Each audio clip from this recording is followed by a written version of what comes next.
धर्म स्नेही बंधुओं, संसार के प्रत्येक द्रव्य स्वतंत्र है। संसार का एक एक कण स्वतंत्र है, कोई किसी के बंधन में नहीं है। सबका परिणमन स्वतंत्र चल रहा है। द्रव्य 6 होते हैं: जीव, पुद्गल, धर्म, अधर्म, आकाश और काल। इसमें से 4 द्रव्य तो विभाव रूप होते ही नहीं हैं, स्वभाव में ही रहते हैं। लेकिन जीव और पुद्गल 2 द्रव्य ऐसे हैं जो स्वभाव और विभाव दोनों में रह सकते हैं। स्व यानी स्वयं का भाव, भाव यानी द्रव्य का जो गुण है, द्रव्य का जो परिणमन है, वो ही उसका स्वभाव है, वो ही उसका भाव है। और 6 द्रव्यों के भाव और स्वभाव अलग अलग अपने अपने होते हैं। जीव का स्वभाव है, जीव का गुण है ज्ञान। क्या है? ज्ञान। ज्ञान इसकी प्रमुख विशेषता है। आत्मा की, चेतना की, जीव की प्रमुख विशेषता है ज्ञान। ज्ञान ही जीव को एक अलग सभी द्रव्यों में स्थान दिलाता है। अन्य द्रव्यों के पास में उनका अपना स्वभाव है, लेकिन चेतना नामक, ज्ञान नामक गुण उनके पास में नहीं है। तो स्वतंत्र हैं सभी द्रव्य। जीव द्रव्य अलग है, पुद्गल द्रव्य अलग है, धर्म अलग है, अधर्म अलग है, आकाश अलग है, काल अलग है। धर्म द्रव्य विभाव रूप परिणमन नहीं कर रहा है, उसका काम है चलते हुए जीव और पुद्गल को चलने में सहायक होना। तो वो अपना काम कर रहा है, वो कभी ठहरने में सहायक नहीं होगा, वो हमेशा चलने में ही सहायक होगा। अधर्म का काम है कि ठहराना, चलते हुए जीव और पुद्गल को रुकने में, या रुकते हुए, ठहरते हुए जीव और पुद्गल को रुकने में सहायता करना, ये अधर्म द्रव्य का काम है। अधर्म द्रव्य अलग है और धर्म चीज अलग है। धर्म द्रव्य अलग है, ये द्रव्य चीज है। धर्म अधर्म को यहाँ उस भावों से नहीं जोड़ना। तो जो अधर्म द्रव्य है उसका काम है जीव और पुद्गल को, ठहरते हुए जीव और पुद्गल को ठहरने में, रुकने में सहायता करना। पहले वैज्ञानिक ने इन दोनों द्रव्यों को नहीं माना था, लेकिन अब वैज्ञानिक ने अपने शोध के बाद में इस द्रव्य को मान लिया कि संसार में ऐसा कोई द्रव्य है जो रुकने में सहायता करता है, और ऐसा कोई द्रव्य है जो चलने में सहायता करता है। और काल द्रव्य का काम है परिणमन, प्रति क्षण, एक क्षण भी ठहरना नहीं। आप जब वर्तमान कहते हो तो कहते कहते भविष्य में पहुंच जाते हो। वर्तमान शब्द पूरा नहीं हो पाता है कि तुम भविष्य में पहुंच जाते हो। वर्तमान में ठहरना, वर्तमान के एक पल में, एक क्षण में, एक समय में ठहरना संभव नहीं है, क्योंकि काल की गति जितनी है उतनी गति से वो चल रहा है, और हम उस गति से चल पाते हैं या नहीं, ये हमारी सामर्थ्य के ऊपर है। तो जीव और पुद्गल ये 6 द्रव्य अलग अलग हैं, स्वतंत्र हैं। जीव का परिणमन जीव में और पुद्गल का परिणमन पुद्गल में। एक दिन और मैंने बताया था, आप शरीर में रहते हो। कहाँ रहते हो? अरे बोलिए ना। शरीर में रहते हो। कौन रहते हो? आप रहते हो। आप कौन है?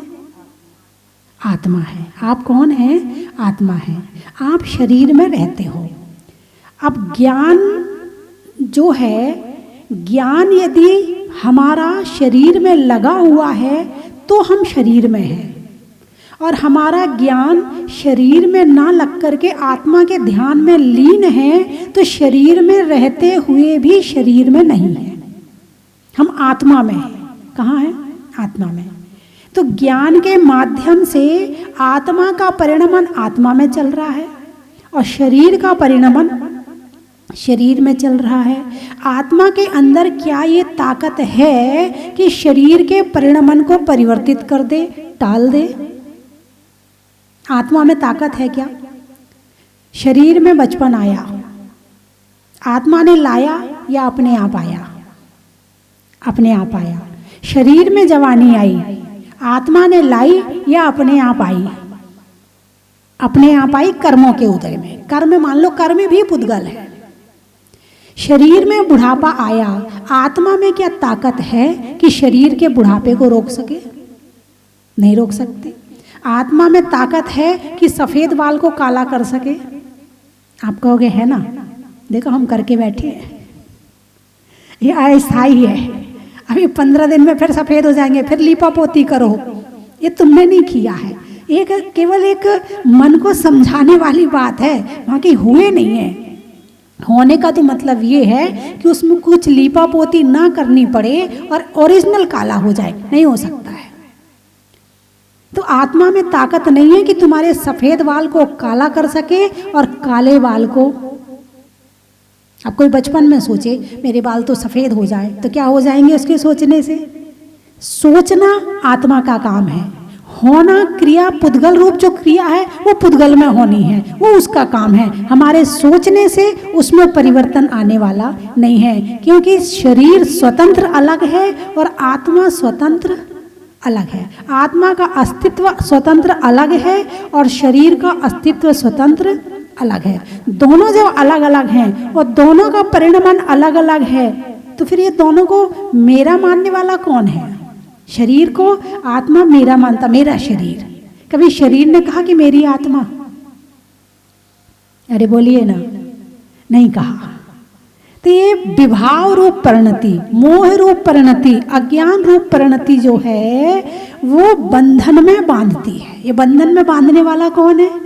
मोह है नहीं है? पुद्गल अलग है, उसकी सत्ता अलग है, उसकी स्वतंत्रता अलग है, लेकिन आत्मा कहता नहीं ये मेरा है। अब पुद्गल में चेतना नामक गुण तो है नहीं कि वो भी कहते मेरी ये मेरा है, वो तो अचेतन है। अब अचेतन होने के कारण से वो कह नहीं सकता है, लेकिन तुम मान रहे हो तो मानते रहो, उसे कोई फर्क पड़ने वाला नहीं है। तुमने सफेद बाल को काला कर दिया तो फर्क नहीं पड़ रहा, और तुम्हारे बाल यदि सफेद के सफेद रहेंगे तो उसे कोई फर्क पड़ने वाला नहीं है। फर्क किसको पड़ रहा है? अच्छा नहीं लगेगा। ये अच्छा नहीं लगेगा भाव किसके अंदर आया? आत्मा में। अच्छा नहीं लगेगा ये भाव किसके अंदर आया? आत्मा ने। आत्मा ने शरीर को अपना माना, इसीलिए उसमें अच्छे और बुरे की कल्पना करी। यदि शरीर को आत्मा अपना नहीं मानती तो अच्छे बुरे की कल्पना होने की जरूरत ही नहीं थी। भाई जैसे हैं वैसे हैं, ठीक है। आत्मा को रहने के लिए एक मकान चाहिए, वो हमारा शरीर है और हम रह रहे हैं, तो इसमें क्या फर्क पड़ने वाला है? लेकिन नहीं, मेरा माना है तो फर्क पड़ रहा है, मेरा नहीं माना है तो फर्क नहीं पड़ेगा। तो जो ये इसमें बात बताई कि आत्मा स्वतंत्र है, हूँ स्वतंत्र निश्चल निष्काम, थोड़ा सा वेश बढ़ाना, ज्ञाता दृष्टा आत्म राम। कैसा है? हूँ स्वतंत्र निश्चल निष्काम, ज्ञाता दृष्टा, केवल जानना और देखना मेरा स्वभाव है, इससे ज़्यादा मेरा कोई स्वभाव नहीं है। अब चर्चा उस पर करनी है जो आज परिसय है।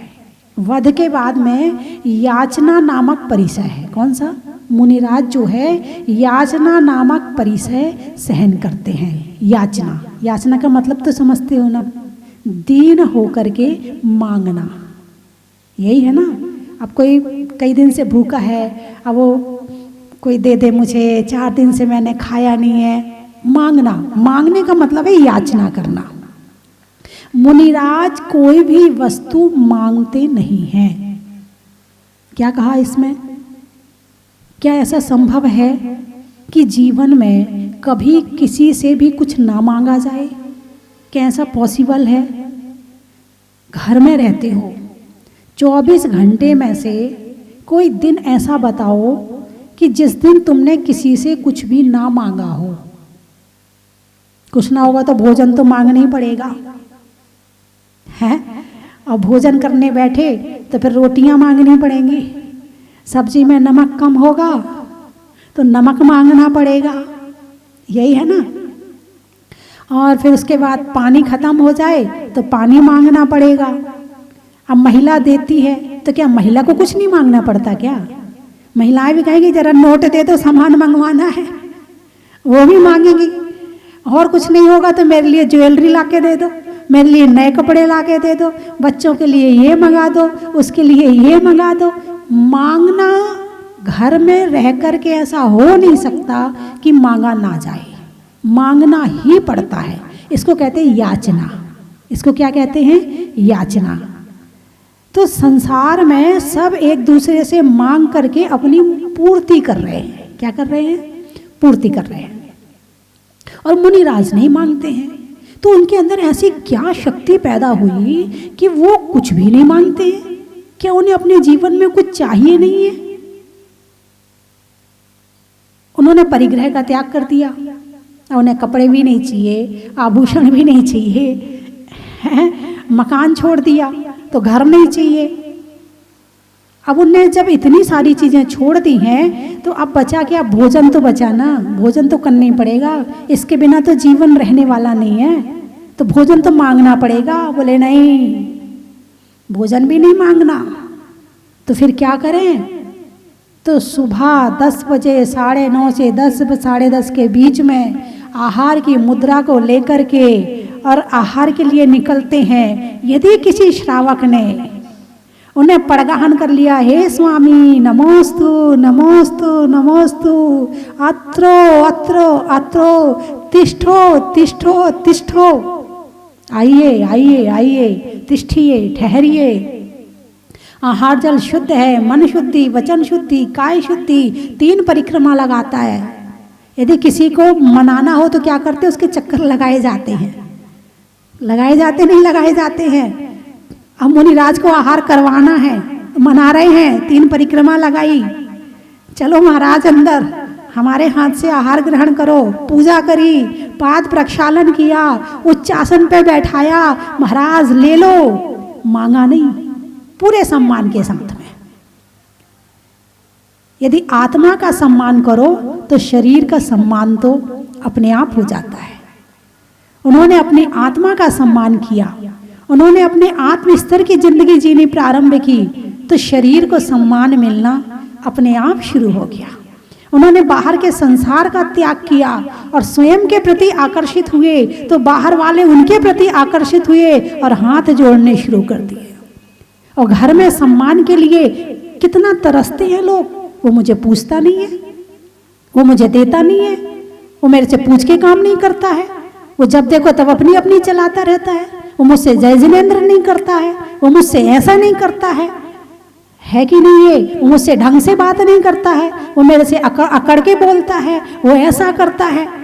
पूरे दिन सम्मान की आकांक्षा घर में बनी रहती है और कोई एक दूसरे को देने तैयार नहीं है, कोई देने तैयार नहीं है। सारे दिन कई बार तो ज्योतिषी को हाथ दिखाते, अरे महाराज ज्योतिषी जी जरा देखो तो सही, इतना काम किया जिंदगी भर, यश नहीं मिला, मेरी जिंदगी में तो यश है ही नहीं है, मेरी जिंदगी में तो नाम है ही नहीं है, जिंदगी लगा दी मैंने यश पाने के लिए, लेकिन यश मिला ही नहीं। महाराज ज्योतिषी महाराज जरा देख के बताओ तो सही, आगे है कि नहीं है। बच्चे बुढ़ापे में पूछेंगे कि नहीं पूछेंगे, बच्चे बुढ़ापे में कुछ सम्मान देंगे कि नहीं देंगे। रोटी ना मिले तो चल जाएगा, मगर सम्मान तो चाहिए, यही है ना। और मुनिराज जिनने घर का त्याग कर दिया और आत्मा का सम्मान शुरू कर दिया, तो सारी दुनिया उनके सामने हाथ जोड़ के खड़ी हो गई। तुम अपनी आत्मा का सम्मान करो तो सारी दुनिया तुम्हारा सम्मान अपने लिए खड़ी रहेगी तुम्हारे सामने।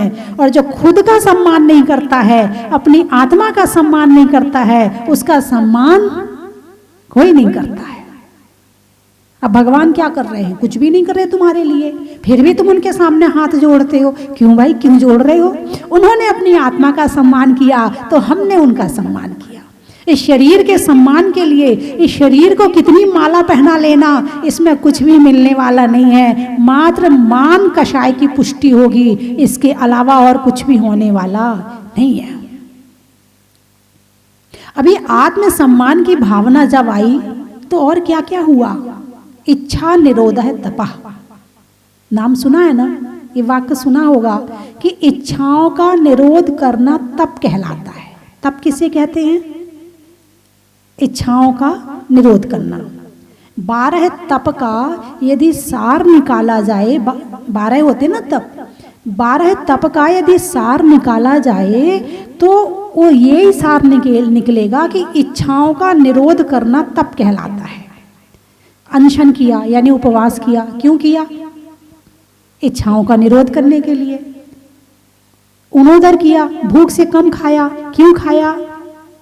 इच्छाओं का निरोध करने के लिए। घी, दूध, नमक आदि छोड़ा, क्यों छोड़ा? इच्छाओं का निरोध करने के लिए है। तो ये सारी तपस्या केवल होती है इच्छाओं का निरोध करने के लिए। और इच्छाओं के निरोध से क्या होता है? आत्मा का सम्मान होता है, शरीर का सम्मान नहीं होता है। शरीर के स्तर की जिंदगी इच्छाओं को पूर्ण करना, आत्मा के स्तर की जिंदगी इच्छाओं का निरोध करना। अब वर्तमान समय में, भौतिक युग में इच्छाओं का एक ज्वार भाटा आ गया है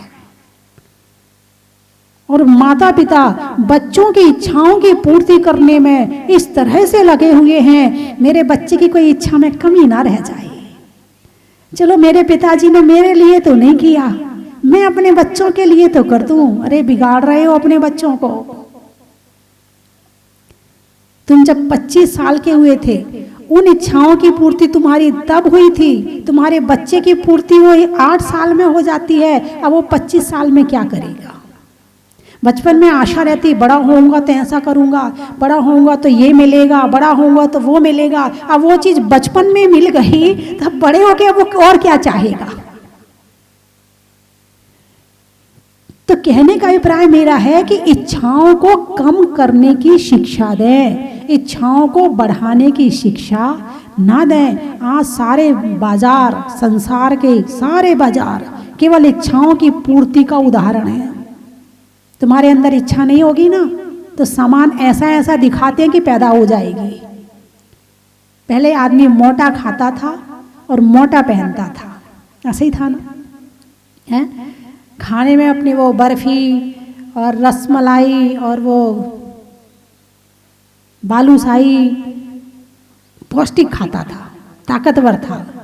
अब क्या खाते? Pizza, Maggi, burger, chowmein. अब इनके पीछे पड़े हैं, ताकत ही नहीं है। पहले क्या पहनते थे? पहले किसी की शादी में जाते थे तो कुर्ता कंधे पे रख के ले जाते थे, पहनो मत गंदा हो जाएगा, वहीं जाके पहन लेंगे। चप्पल हाथ में ले जाते थे कई बार तो कि वहीं जाके पहन लेंगे, घिस जाएगी। हाँ, ऐसा होता था। और वहां जाकर के कुर्ता आदि पहन ले। अब वो केवल पहले 2 जोड़ी या 4 जोड़ी कपड़े होते थे आदमी के पास में। अब तो सूटकेस बड़ा वाला ठूस ठूस के भर भर के लेके जाते हैं। सुबह ये पहनना है, 11 बजे ये पहनना है, 12 बजे ये पहनना है। अब बेचारा आत्मा जो है दिन भर कपड़े पहनने में अपना ज्ञान लगा रहा है। बेचारी आत्मा के ज्ञान को लगना तो आत्मा के ज्ञान में चाहिए था, अब लगा है वो कपड़ों में। अब अपने ज्ञान, जिस ज्ञान से चिंतामणि रतन प्राप्त हो सकता, बेचारा वो कपड़ों को सहेजने में लगा है। मोटा खाता था, मोटा पहनता था।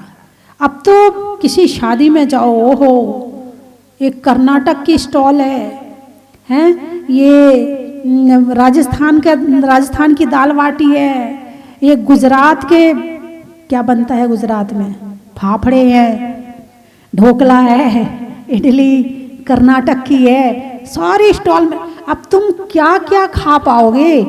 दिखावा ज़्यादा हो गया है और खाना कम रह गया। पहले के लोग 6-8 रोटी बड़े आराम से खा लेते थे, बड़े आराम से खाते थे, खूब मेहनत करते थे और अच्छे से रोटी खाते थे। अब वो आजकल के बच्चे 2 रोटी से ज़्यादा खा ही नहीं पाते हैं। अब खाएंगे नहीं तो ताकत कहाँ रहेगी। अब ये समय थोड़ा सा परिवर्तन का समय चल रहा है। सास पुराने ज़माने की और बहू नए ज़माने की। अब दोनों का मेल जरा मुश्किल हो रहा। अब सास खाती है 6 रोटी और बहू खाती है 2 रोटी। अब बहू की माँ को ज़्यादा कष्ट होता है कि सास के लिए 6 रोटियां बनानी पड़ती हैं, उसको खिलाने में दिक्कत हो रही है। जो खिलाता नहीं है वो खा भी नहीं पाता है। जिसके अंदर खिलाने की भावना होती है उसके अंदर खाने की ताकत भी पैदा होती है। और जहाँ खा सकते हो वहाँ तुम कुछ कर भी सकते हो। अब ना काम होता है ना खाया जाता है। अब तो केवल बाहरी जिंदगी रह गई है। और वो जिंदगी कैसी, आजकल के जो बच्चे हैं वो पता कैसे हैं, गमले में गुलदस्ते में लगे हुए फूल के समान है। गुलदस्ते में लगा हुआ फूल कैसा होता है, कितनी देर के लिए होता है, मुस्कुरा तो रहा है मगर जड़ नहीं है नीचे, जल्दी मुरझा जाएगा। ऐसे ही आजकल के बच्चे जल्दी मुरझा जाते हैं, जल्दी से नर्वस हो जाते हैं, जल्दी से डिप्रेशन में आ जाते हैं, जल्दी से परेशान हो जाते हैं। और पहले के बच्चों को पिटाई भी कर देते थे ना तो भी उन्हें कुछ नहीं होता था, आराम से पीट पाट के फिर आ जाते थे हंसते खेलते। अब पीट के देखो जरा बच्चों को, सहनशीलता नहीं रही है। तो बात चल रही है याचना की, इच्छा निरोधा तपा। याचना कब होगी, जब अंदर में इच्छाएं होंगी। मांगोगे कब, जब अंदर में इच्छाएं होंगी। और अंदर में इच्छाएं नहीं होंगी तो मांगने की जरूरत भी नहीं पड़ेगी।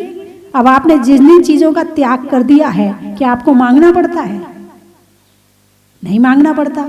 आपने आलू का त्याग किया, अब आलू मांगने की जरूरत नहीं। आपने ज्वेलरी का त्याग किया, आपको ज्वेलरी मांगने की जरूरत नहीं। आपने जितने कपड़े हैं उतने कपड़ों को छोड़कर बाकी का त्याग कर दिया, कपड़े मांगने की जरूरत नहीं। अब भोजन तो एक आवश्यकता है।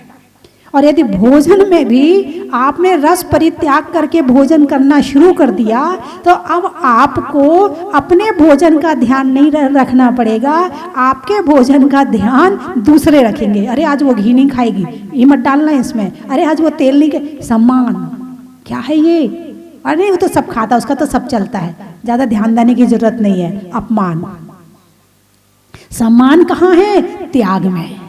सम्मान कहाँ है? त्याग में। कोई मौन से भोजन करता है, ये ध्यान रखना वो मांगता नहीं, वो मौन से खाता है, जरा ध्यान रखना भूल ना जाए कुछ। और यदि मान लो मौन से नहीं खाते हो, अरे वो मांग लेगा ना, रख दे, दाल रोटी रख दे, जो चाहिए होगा अपने आप मांग लेगा। अपमान।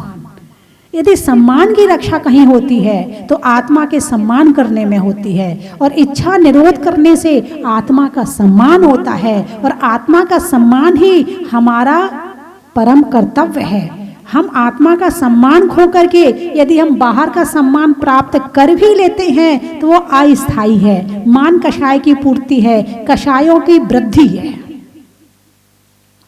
तो मुनिराज बीमार भी हो जाते हैं तो याचना नहीं करते। क्या कहा? दवाई की याचना नहीं करते। अच्छा मुझे ये बताओ, यदि पड़ोसी बीमार हो जाए, तुम्हारे घर का पड़ोसी, तो तुम डॉक्टर की याचना करते हो कि डॉक्टर साहब इसको दवाई दे? तो दवाई की याचना पड़ोसी के लिए करते हो क्या? अरे वो जाने, उसके घर वाले जाने, हम क्यों करेंगे? हमारा काम देख के आने का था, वो हमें देखने आया था, हम उसको देख के आ जाएंगे। हम क्यों उसके लिए दवाई के लिए याचना करें? हम क्यों मंगवाएं उसकी दवाई? ऐसी भावना आती है कि नहीं आती है? पड़ोसी का पड़ोसी जाने, हमारा तो हम जानेंगे। ऐसे ही है ना। अब शरीर है पड़ोसी। शरीर कौन है? मैं आत्मा हूं और शरीर मेरा पड़ोसी है। ऐसा मानते हो कि नहीं मानते हो? अरे बोलिए ना। अनादिकाल से अपना माना है। कब से? अनादिकाल से। जो अपना नहीं था, अनादिकाल से हमने उसे अपना माना है। अपने मानने की श्रद्धा, अपने मानने का विश्वास अनंत काल का है। इसलिए अब इसको छोड़ने में टाइम तो लगेगा मगर छूट सकता है। जैसे कि अंधेरा कितना भी हो, यदि एक बार बिजली चमक जाए तो उजाला हो जाता है, ये दिख जाता है कि रास्ता कहाँ है। अंधेरे को भगाने में टाइम नहीं लगता, बस इतनी ही श्रद्धा बनानी है कि मुझे शरीर के लिए याचना नहीं करनी है। किसके लिए? पड़ोसी के लिए याचना नहीं करनी है। ऐसा मुनिराज अपने इच्छाओं का निरोध करते करते करते करते अभ्यास करते करते करते करते इतने दृढ़ हो जाते हैं कि वो शरीर के लिए याचना करना छोड़ देते हैं। अब चलो भोजन की पूर्ति तो हो गई, लेकिन सिर में बाल भी तो होते हैं, बाल बड़े हो जाते हैं तो उन्हें कटवाना भी तो पड़ेगा। अब कटवाएंगे तो पैसे चाहिए हैं, पैसे कहाँ से आए? मांगने पड़ेंगे, नहीं मांगे। अब बाल बड़े हो गए, अब बाल में जुए ना हो जाएं तो साबुन भी तो चाहिए धोने के लिए हैं। अब बाल हैं, बाल बड़े हो गए तो फिर उसके कंघी भी चाहिए लगाने के लिए, उसमें तेल भी चाहिए लगाने के लिए, सब चीज़ चाहिए कि नहीं चाहिए? तो क्या कहा, 4 महीने के अंदर अंदर कम से कम 2.5 महीने, 2 महीने और अधिक से अधिक 4 महीने के अंदर बालों को निकाल कर फेंक दो, ताकि बाल के लिए भी तुम्हें याचना ना करनी पड़े। ये कारण है केश लॉन्च करने का। थोड़ा बहुत कष्ट तो होगा सही, लेकिन वो कष्ट भी भेद विज्ञान का कारण बनेगा। तो इसीलिए मुनिराज जंगल में रहते सब छोड़ दिया, याचना करने के लिए जिन जिन चीजों की भाव होते हैं उन सब भावों का निरोध कर दिया, उन सब इच्छाओं का निरोध कर दिया। इसलिए याचना करने की जरूरत नहीं पड़ रही है अब। वरना घर गृहस्थी में रहकर याचना ना हो, अरे याचना तो छोड़ो, यदि किसी ने आपको कोई उधारी दी है ना, वो भी वापस करने का मन नहीं करता, उसको भी अपना मान के ऐसे बैठ जाते हैं कि हमें तो देना है ही नहीं है। और जो लेने वाला है बेचारा वो याचना करता, भाई साहब ये तारीख हो गई है, कम से कम ब्याज तो दे दो। दे देंगे ना, अभी क्या जल्दी पड़ी है, अभी 3 तारीख को तो हुई है, बेचारा आना 15 तारीख को, बेचारा 15 को गया, अभी 15 ही तो हुई है, 20 को आना। वो बेचारा याचना कर रहा है और वो मालिक बन के बैठ गया है। ये गलत है। तुमने उससे जब लिए थे तब याचना करके लिए थे, अब उससे याचना करवा रहे हो, अब ये सही नहीं है। तो इस तरह से मुनिराज जो है याचना परिसह सहन करते, बीमारी हो गई लेकिन दवाई नहीं मांगते।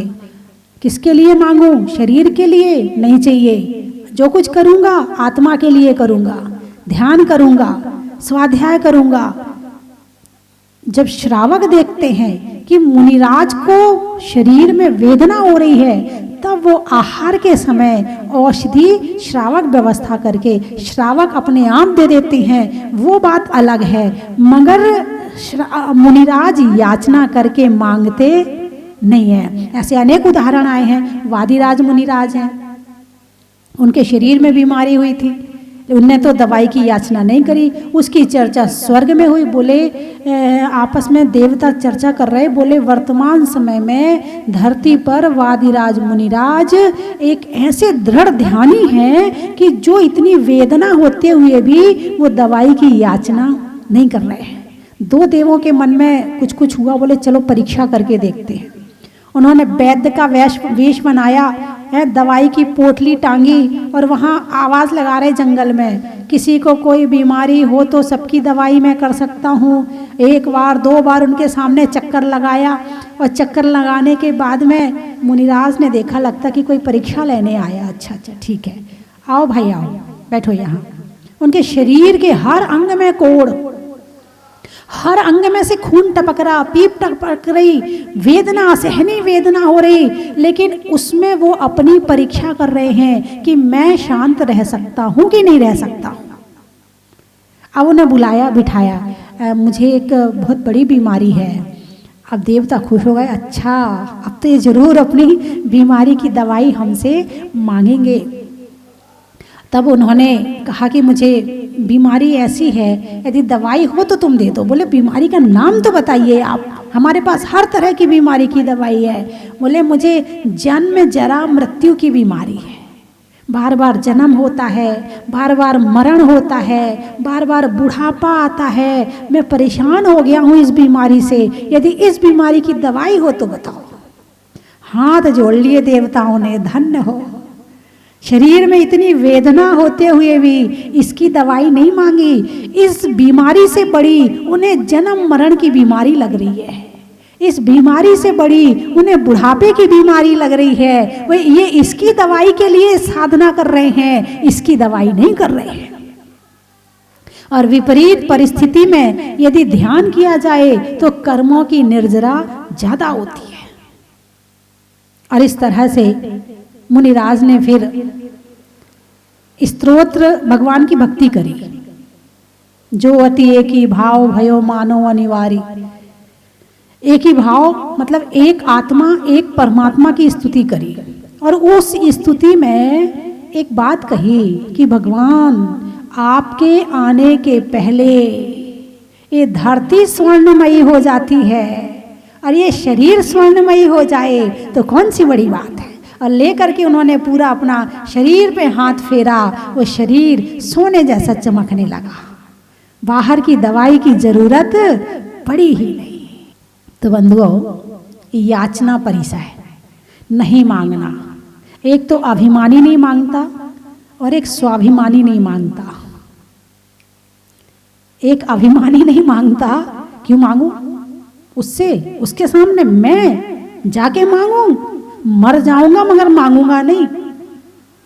अभिमानी है। स्वाभिमानी, स्व यानी आत्मा, जो पुद्गल पर मान करता है वो अभिमान, और जो आत्मा पर मान करे वो स्वाभिमान। मुनिराज स्वाभिमानी हैं इसलिए नहीं मांगते हैं, और अभिमानी इसलिए नहीं मांगता कि उसके सामने क्यों झुकूं, उसके सामने हाथ क्यों फैलाऊं, मैं नहीं फैलाने वाला, मर जाऊंगा। लेकिन मुनिराज कहते हैं कि समाधि हो जाए मगर याचना नहीं करूंगा। एक स्वाभिमानी है, आप कौन है? अरे बोलिए ना, अभिमानी है कि स्वाभिमानी है? किसी को 4 बार फोन कर दे और 5वें बार जरूरत भी हो ना, कर तो दिया 4 बार, अब उसकी अटकी होगी तो वो करेगा, मैं क्यों करूं, मैं नहीं करूंगा फोन। ऐसे भाव है ना, फोन तक मांगा नहीं जा सकता। भाई फोन क्यों नहीं किया, कर लेता तू। अरे कुछ नहीं, मैं ना काम में व्यस्त था इसलिए नहीं कर पाया, रही होगी उसकी कोई मजबूरी। लेकिन नहीं, दोनों का फिर क्या टकराता है, ईगो। इंग्लिश में क्या कहते हैं आपकी भाषा में, ईगो। ईगो हर्ट करता है।